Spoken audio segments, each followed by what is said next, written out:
Right, this is my video about the Wilier e803 enduro. Making this video because I wanted to buy a cheap e-bike, and this is one of the options. Merlin have got these on sale. It's a 2018 model, down from 5,400 to 3,150, and it's always that whole is it worth buying sort of new old stock to get like a far higher spec, but you are getting something that's been sitting around in storage for a couple of years. Yeah, so I thought I'd make a video and see how it goes. So yeah, first of all, I suppose one of my concerns was the battery. Been out on this for a couple of rides. When it came, the battery was half charged. It's always a good sign. And yeah, charged it up. Been on a few rides, and it looks like the battery is absolutely fine. I did email Merlin. They said if any problems, it would be under warranty. But yeah, been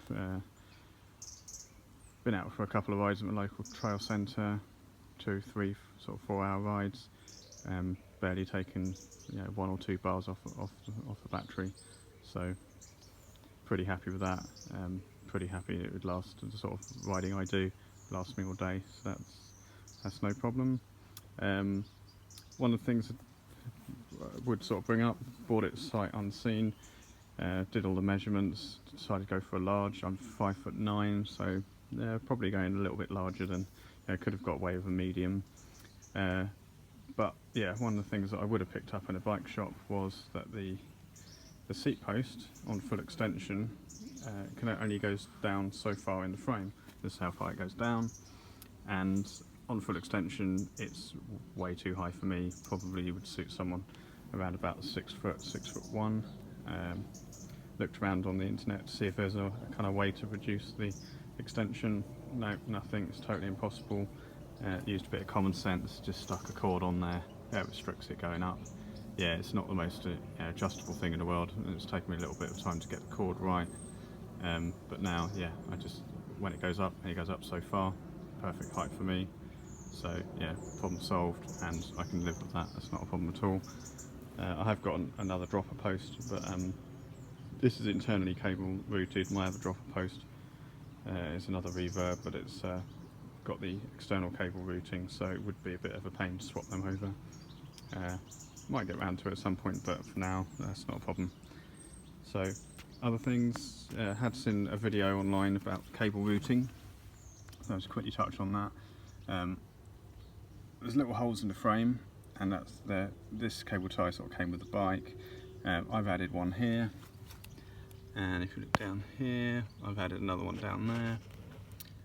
And yeah, I've just when I got the bike new, I just spent a few, maybe an hour just going around adding some cable ties, trying to get the cables into there's little cutouts in the frame. If that can kind of sit in there, all the better. But I've not seen I don't think it's going to be a problem. I've also, you might notice, I've stuck a load of gaffer tape around everywhere. I've got gaffer tapes the same colour as the frame, and I've just added a bit of protection. It just seems like it's really open, and there's just like loads of opportunities for dust and dirt to get into the shock linkages. I don't think it'd be a problem, but yeah, I was bored, applied a load of gaffer tape. It's not a problem. Other things to mention, yeah, chain sort of carving into the frame after a couple of rides. Probably was running it with the clutch off. Then the gear shifting is a bit easier, and I thought I probably don't need the clutch, but I've stuck that back on again. Gear shifting is a lot stiffer, but it's just not a problem. And stuff like that, I don't really, it doesn't bother me. Bike over a fair amount of time, the bike's probably going to get scratched and scarred up, and that I tend to use my bikes, they're not ornaments. What else can I say? Spec wise, everything's really high spec on it. It was top of the range in 2018, so it does notice when you look around, there's no money savings anywhere. There's no sort of cheeky little crappy parts. Everything's good quality. Quite like the seat. I was running like a far more comfortable seat on my old bike, but actually I was quite impressed with this. Good level of padding for what is effectively a fairly slim seat. Handling wise, I've found the front was a bit light, but now I've gone from an old XC bike to this sort of enduro spec. Taken the pressure quite low in the front tyre, probably about 15 psi I'd guess, but I haven't really got a decent like digital tyre pressure gauge, so just sort of guessing at that, but that's okay.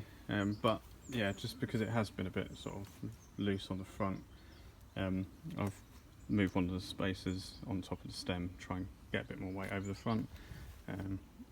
Might roll the handlebars forward later, but we'll see, one thing at once. Haven't ridden it with the spacer on top yet, but I'll get around to that soon. Other little things, a bit of a weird one. If you look in here, bit of a gap there. Saw that on the stock photo as well. My assumption is that the headset's perfect and it's all seated perfectly, because it all feels absolutely perfect. There's no rattling or anything. But there is a bit of a gap there. I wonder if that's a bit of a defect on the frame manufacturer. It's not so prevalent on the other side. But like I said before, I don't see that as a problem.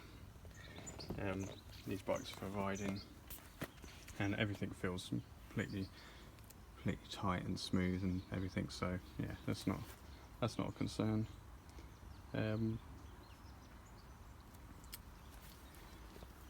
Right, that's probably covered everything I wanted to cover. So yeah, now it's just a question of riding it. First impressions are, yeah, it's a hell of a bike. You know, 160 travel at both ends.